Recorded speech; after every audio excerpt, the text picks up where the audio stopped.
Hi, this is Mrs. Cousins here. I had a parent ask a question about their child reading their Just Right Library book at home, and I thought maybe this would help some other parents too. When your child brings their book home, the first thing I would do is have them get it out and look at the cover. Have them spend some time looking at the cover and thinking what the book is about. Then you could encourage them to do a picture walk, and you can do this with them. A picture walk is where you just simply hold the book up, and you kind of just look at the pictures. You can talk about them, talk about what they see happening in the pictures. If it's a fiction book, you can talk about what do you think the character is doing? Or if it's an informational book, you might say, what do you think you're going to learn about on this page? But have your child think about what they see. They can also spend some time looking at the text and maybe some words that they think maybe they won't know.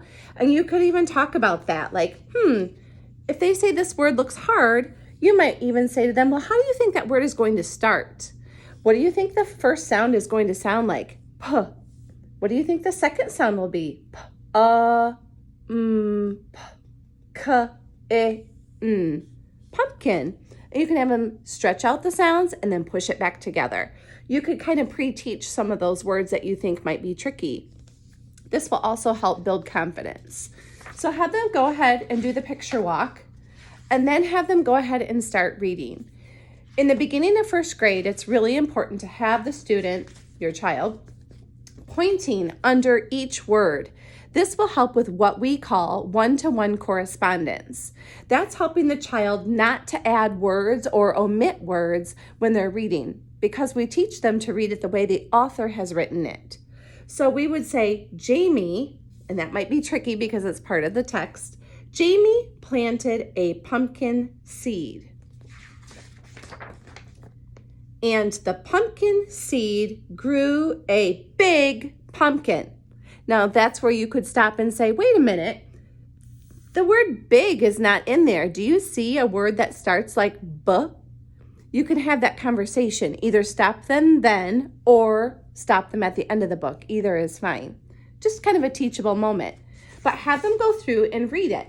Then when it's done, you could say, for a fiction book, well, what do you think the author wanted us to learn? Well, this one was probably about the life cycle of a pumpkin seed. Or maybe you're reading a different nonfiction book and they want to teach you just facts about how owls survive in the wilderness, whatever it is. If you're having trouble and your child still doesn't really want to read, or they seem a little reluctant, you could try doing you read it first and then have them read it.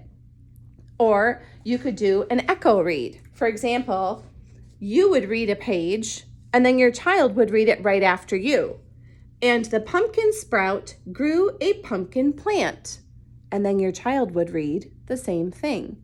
You could do this a couple of times. Maybe do it in the evening and then the next morning before school starts.